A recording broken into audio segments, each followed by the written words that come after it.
Grandir en tant que princesse peut sembler être un rêve devenu réalité, mais pour la princesse Charlotte de Galles, la vie sous les feux de la rampe est toute sauf insouciante.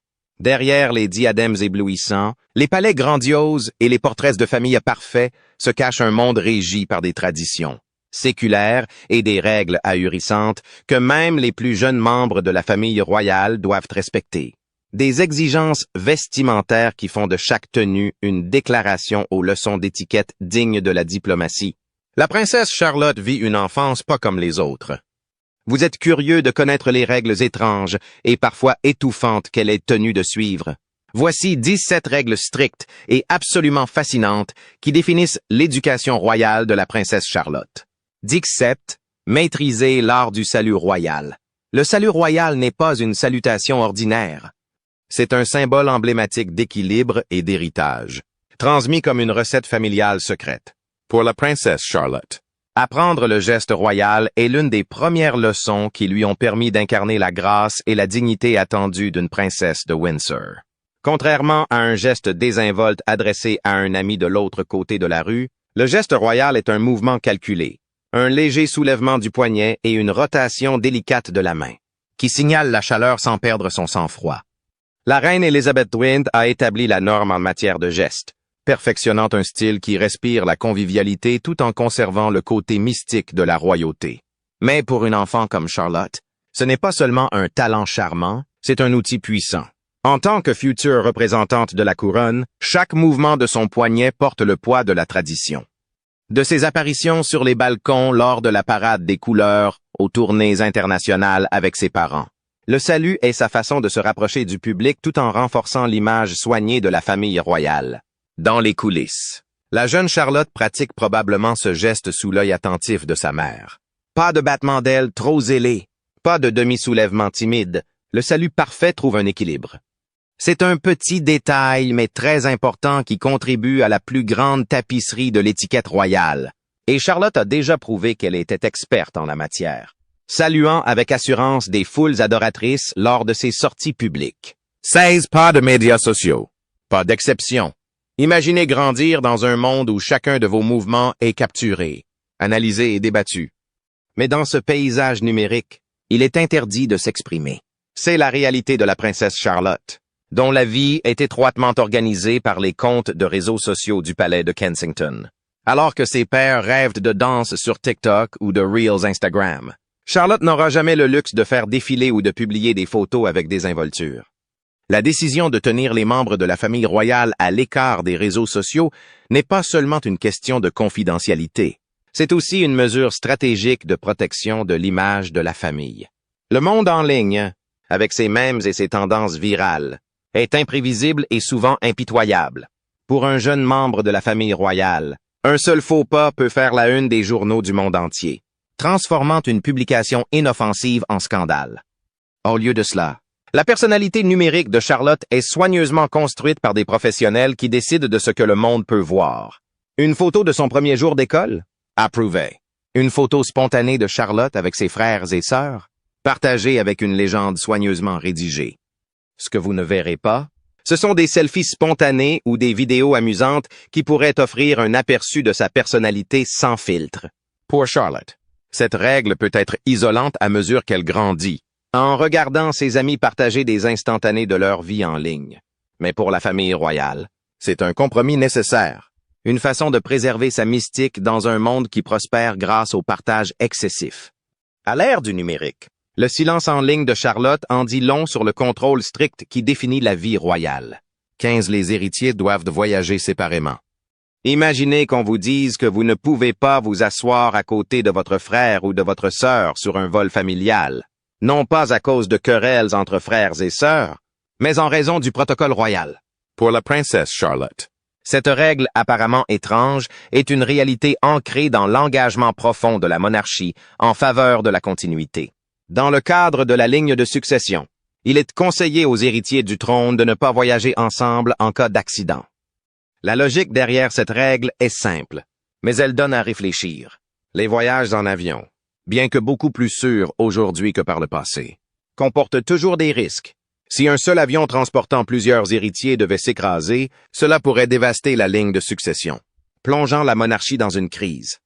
Pour éviter ce genre de situation, il est conseillé aux héritiers de prendre des vols séparés, afin de garantir que la lignée royale reste intacte quoi qu'il arrive.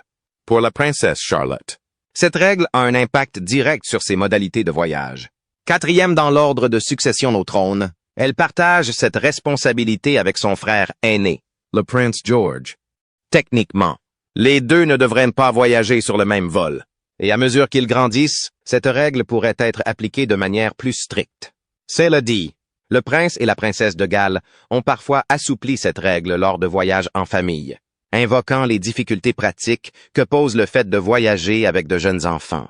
Lorsque Kate, William et leurs 3 enfants doivent assister à un événement à l'étranger, il est beaucoup plus simple, et franchement plus agréable, de voyager ensemble en famille. Cependant, à mesure que les enfants grandissent, les attentes concernant le respect de ce protocole augmenteront probablement. En particulier pour George et Charlotte. 14. L'exigence bilingue, la plupart des enfants apprennent l'alphabet et l'arithmétique de base à la maternelle. Pour la princesse Charlotte, ces étapes importantes s'accompagnent de la maîtrise non pas d'une, mais de plusieurs langues. Dans la famille royale, le bilinguisme, voire le trilinguisme, n'est pas seulement encouragé, il est attendu. Grâce à sa nounou hispanophone, Maria Teresa Turian Borrallo, Charlotte et ses frères et sœurs apprennent déjà l'espagnol dès leur plus jeune âge. Mais ce n'est qu'un début. À l'avenir, elle élargira probablement son répertoire linguistique, peut-être en apprenant le français, comme la défunte reine Élisabeth II, ou même une langue courante dans les pays du Commonwealth. Pourquoi insister sur l'apprentissage de plusieurs langues? En tant que membre de la famille royale, Charlotte représentera un jour la couronne sur la scène internationale, en interagissant avec des diplomates, des dignitaires et des dirigeants mondiaux. Une simple salutation dans la langue maternelle de quelqu'un peut briser les barrières et créer des liens. Une compétence inestimable pour un ambassadeur royal. 13. La règle sans diadème. Lorsque nous pensons aux princesses, l'image de diadème scintillant sur des cheveux parfaitement coiffés nous vient immédiatement à l'esprit. Mais pour la princesse Charlotte, ces symboles éblouissants de la royauté restent hors de portée, du moins pour l'instant. Selon une tradition royale de longue date, les diadèmes sont strictement réservés aux femmes mariées. Ils sont bien plus que de simples accessoires décoratifs. Ces bijoux sont une déclaration de statut et d'engagement vieille de plusieurs siècles, signifiant qu'une femme est prise et ne cherche plus de prétendants. Cela signifie que Charlotte ne portera pas son premier diadème avant le jour de son mariage. Un rite de passage imprégné d'histoire et de glamour.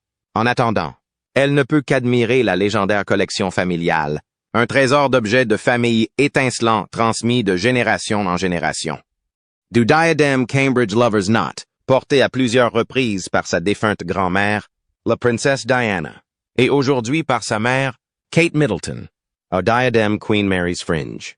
Porté par la reine Élisabeth II le jour de son mariage, ces pièces sont plus que de simples bijoux. Ce sont des liens tangibles avec le passé. La garde-robe actuelle de Charlotte est le reflet de son âge et de sa position, avec ses nœuds et bandeaux pour cheveux emblématiques servant de charmants espaces réservés au diadème qu'elle portera un jour. Ces nœuds et bandeaux sont soigneusement choisis pour correspondre à ses robes, mélangeant l'innocence de l'enfance avec l'élégance attendue d'un jeune royal. 12. La duchesse. La posture inclinée dans le monde royal ne consiste pas seulement à avoir une belle apparence. C'est un langage unique. De la façon dont un membre de la famille royale marche à la façon dont il s'assoit. Chaque mouvement est scruté pour en vérifier l'élégance et la bienséance. Pour la princesse Charlotte, maîtriser la posture de la duchesse est une partie essentielle de son éducation royale. Cette posture assise emblématique, rendue célèbre par sa mère, Kate Middleton, consiste à garder les genoux et les chevilles serrées, les jambes légèrement inclinées d'un côté. Le design de la chaise ne se contente pas de préserver la modestie. Il projette également une image d'assurance et de confiance. Pour Charlotte, ce n'est pas une mince affaire. Rester assis sans bouger pendant de longues périodes est un défi pour la plupart des enfants, sans parler du maintien d'une position soigneusement choisie sous les yeux du public. Les premières leçons de savoir-vivre de Charlotte ont probablement commencé par des corrections douces lors des repas de famille et des sorties. Au fil du temps, elle apprendra à s'asseoir avec grâce dans divers contextes, qu'il s'agisse d'un banquet officiel, d'une réunion diplomatique ou d'une apparition publique où les caméras ne cessent de cliquer. La position inclinée de la duchesse est plus qu'une technique d'assise. C'est un symbole de maîtrise de soi. Une déclaration de calme mais puissante au milieu du chaos. En grandissant, Charlotte peaufinera cet art, apprenant à adapter sa posture à différentes situations. Une pose décontractée mais toujours élégante pour les événements familiaux décontractés. Une inclinaison plus ferme pour les cérémonies officielles. Chaque variation en dit long sur sa capacité d'adaptation et sa compréhension des attentes royales. Pour la plupart des enfants, recevoir un cadeau est une pure joie, un moment exaltant où l'on peut déballer une surprise et la revendiquer comme étant la sienne. Mais pour la princesse Charlotte et ses frères et sœurs royaux, les règles concernant les cadeaux sont étonnamment strictes. Bien qu'on leur apprenne à accepter gracieusement les cadeaux, ils n'ont souvent pas le droit de les garder. Cette règle stricte n'est pas une punition, mais une question de pragmatisme et de protocole. Avec le nombre impressionnant de cadeaux que reçoivent les membres de la famille royale, des cadeaux sincères aux cadeaux extravagants, il est tout simplement impossible de tous les garder. En fait, le prince George aurait reçu 774 cadeaux en une seule année. Les questions de sécurité jouent également un rôle important dans cette règle. Les cadeaux de nourriture et de boissons sont soigneusement examinés et beaucoup sont jetés pour s'assurer qu'ils ne présentent aucun risque pour la santé. Les jouets et autres objets peuvent être inspectés ou donnés à des œuvres caritatives, répandant la bonne volonté bien au-delà de la famille royale. Pour Charlotte, cela signifie apprendre l'art de la gratitude sans attachement. On lui apprend à accepter les cadeaux avec le sourire et des remerciements polis, sachant que beaucoup d'entre eux ne reviendront pas au palais. Au lieu de cela, elle apprend une leçon inestimable. Être membre de la famille royale ne se résume pas à posséder des biens matériels. Il s'agit de grâce, de connexion et de représenter quelque chose de plus grand que soi-même. Une table d'enfants pas comme les autres. Pour la plupart des enfants, la table des enfants lors des réunions de famille est un espace de chaos ludique, de boissons renversées, de rires et de bavardages bruyants. Mais pour la princesse Charlotte, la table des enfants est quelque chose de complètement différent. Dans la vie royale, même les repas des enfants sont soumis à un ensemble de règles strictes, et être relégué à la table des enfants n'est pas une échappatoire à l'étiquette. C'est une introduction à celle-ci. Les enfants royaux ne sont pas autorisés à s'asseoir avec les adultes lors des dîners officiels tant qu'ils n'ont pas maîtrisé l'art de la conversation polie. Pour Charlotte, cela signifie apprendre à participer à des discussions constructives, à écouter attentivement et à contribuer de manière appropriée au déroulement du dialogue. Il ne s'agit pas seulement de bonnes manières à table. C'est une leçon de diplomatie qui la prépare à une vie entière de gestion des situations sociales avec grâce. À la table des enfants, Charlotte et ses frères et sœurs s'entraînent à utiliser correctement les ustensiles, à maintenir une posture adéquate et à maintenir leur voix à un volume acceptable. Même les repas informels deviennent une occasion d'affiner leurs compétences, transformant les moments du quotidien en terrain d'entraînement pour leur futur rôle. Cette séparation n'a rien de punitif. C'est une tradition soigneusement élaborée qui permet aux jeunes membres de la famille royale d'évoluer dans leur rôle à leur propre rythme. Lorsque Charlotte aura gagné une place à la table des adultes, elle sera parfaitement équipée pour tenir tête aux dignitaires, aux chefs d'État et aux autres personnalités influentes. 9. L'interdiction du Monopoly. Les jeux de société sont un élément essentiel de l'enfance. Ils offrent du plaisir, des liens et un peu de compétition amicale. Mais dans la famille royale, un jeu est remarquablement absent, le Monopoly. Ce jeu emblématique, qui aurait été interdit en raison de la tension qu'il suscite, est interdit à la princesse Charlotte et à sa famille. À première vue, cette règle peut paraître bizarre. Après tout, quel mal pourrait faire un petit monopole? Mais pour les membres de la famille royale, le maintien du décorum est primordial, même dans leurs activités de loisirs. Le Monopoly, avec ses enjeux élevés, ses stratégies impitoyables et ses inévitables conflits sur la question de savoir qui doit payer le loyer de Park Place, est considéré comme un perturbateur potentiel de l'harmonie. Pour Charlotte, cela signifie trouver du plaisir dans des jeux alternatifs, probablement ceux qui mettent l'accent sur la coopération, la résolution de problèmes ou la créativité. Les jeux éducatifs, Les puzzles et les activités de groupe qui correspondent aux valeurs royales sont plus susceptibles d'orner les étagères du palais de Kensington. 8. Le protocole de la reine Camilla. Le protocole royal n'est pas seulement un ensemble de règles. C'est une feuille de route pour naviguer dans une vie de hiérarchie et de déférence. Pour la princesse Charlotte, cela signifie comprendre et respecter le rôle des membres de la famille royale, comme la reine Camilla. Les interactions avec la reine Camilla sont régies par des règles subtiles mais importantes. Lorsque Charlotte entre dans une pièce où Camilla est présente, elle doit faire la révérence. Un geste de respect qui devient une seconde nature pour les membres de la famille royale. Mais cela ne s'arrête pas là.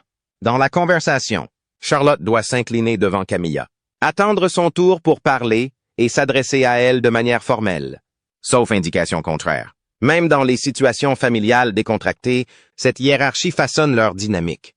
Si Camilla et Charlotte marchent ensemble, la jeune princesse suivra toujours, symbolisant la déférence envers son aîné. Lors des événements publics, Charlotte observe la façon dont Camilla se comporte, absorbant des leçons sur la façon d'équilibrer chaleur et formalité. 7. Les traditions religieuses sont profondément ancrées pour la princesse Charlotte. La foi est plus qu'un voyage personnel. C'est une pierre angulaire de la vie royale, intimement liée à l'identité de la monarchie. En tant que membre de l'Église d'Angleterre, Charlotte est liée à des siècles de traditions religieuses qui régissent non seulement son éducation spirituelle, mais aussi son rôle public en tant que royale. Dès son plus jeune âge, Charlotte a participé au sacrement de l'Église, à commencer par son baptême dans une robe de baptême historique, une réplique de celle utilisée depuis 1841. Son baptême n'était pas seulement une fête familiale, c'était un événement soigneusement orchestré, imprégné de protocoles et observé par des millions de personnes à travers le monde. En grandissant, Charlotte continuera à assister aux offices dans les chapelles royales et à participer aux principales fêtes religieuses, comme Pâques et Noël, aux côtés de sa famille. Ces moments ne sont pas seulement cérémoniels, ils sont pour elle l'occasion d'incarner le lien de la monarchie avec la foi anglicane. Un lien qui remonte au règne d'Henri VIII. Mais les traditions religieuses vont au-delà de la fréquentation des églises. Charlotte devra également gérer le rôle de la monarchie en tant que symbole d'unité entre les différentes confessions au sein du Commonwealth. Tout en conservant ses racines anglicanes, elle pourrait un jour dialoguer avec les dirigeants d'autres religions, mettant ainsi en avant l'engagement de la famille royale en faveur de l'inclusion. 6. L'obligation d'une alimentation saine. Dans un monde de friandises sucrées et de tentations de fast-food, le régime alimentaire de la princesse Charlotte témoigne de l'engagement de la famille royale envers l'excellence, même à table.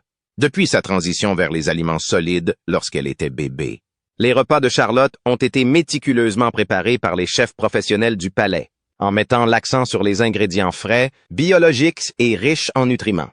Des collations transformées, des boissons sucrées et des plats à emporter gras. Pas dans le monde de Charlotte. Au lieu de cela, son assiette est remplie de légumes de saison, de viandes élevées en plein air et de plats gastronomiques adaptés à ses besoins de développement. Même ses plats préférés d'enfance, comme les pâtes ou les desserts, sont probablement préparés à partir de zéro à partir d'ingrédients de haute qualité.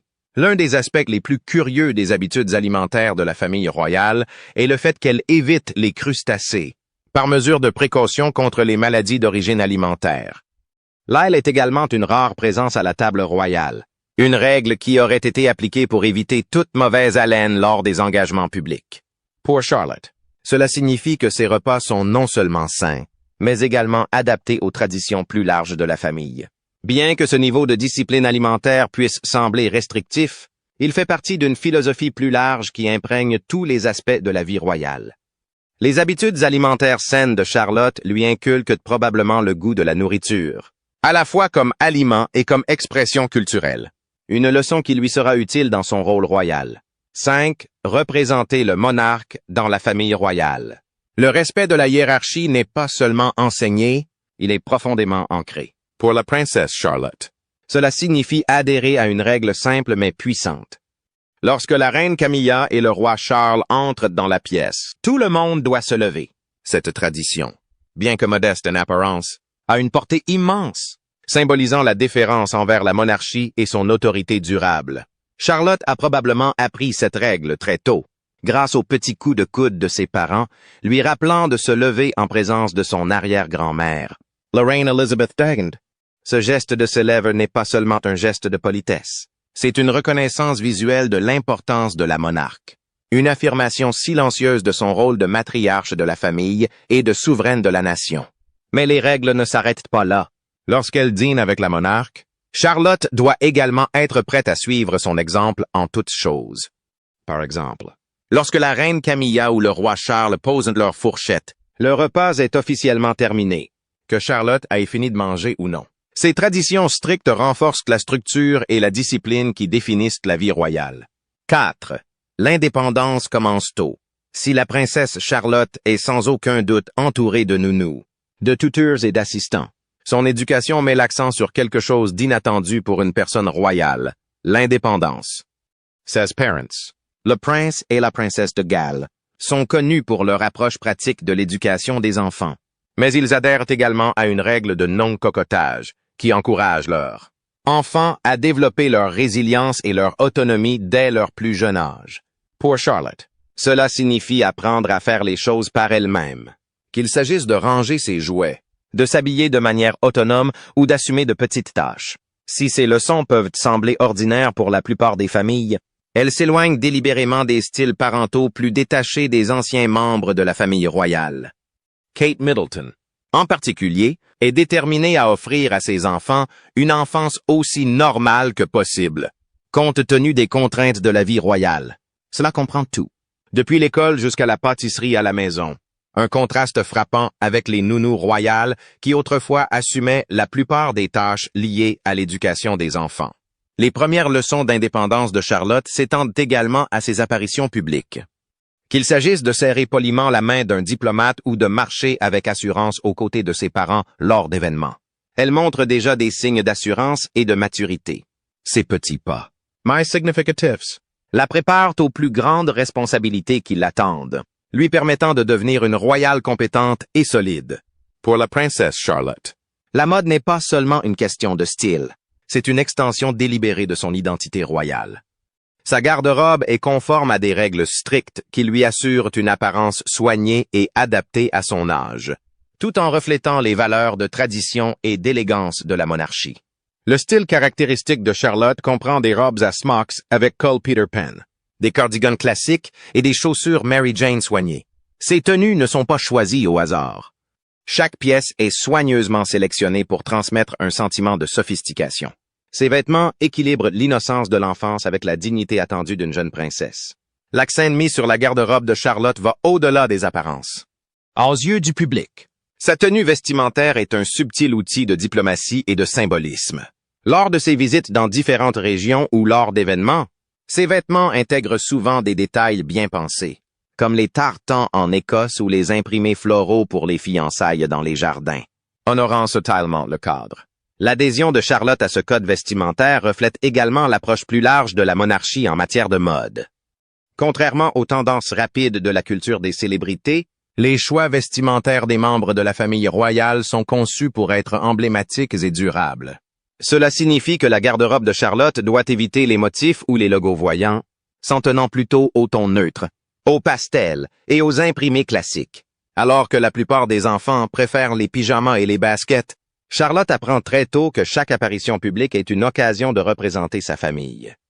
C'est une leçon qui ne fera que s'approfondir à mesure qu'elle grandira et commencera à façonner son sens unique du style royal. 2 apparitions publiques, un devoir dès le départ, contrairement à la plupart des enfants, qui peuvent se fondre dans le décor lors des réunions de famille.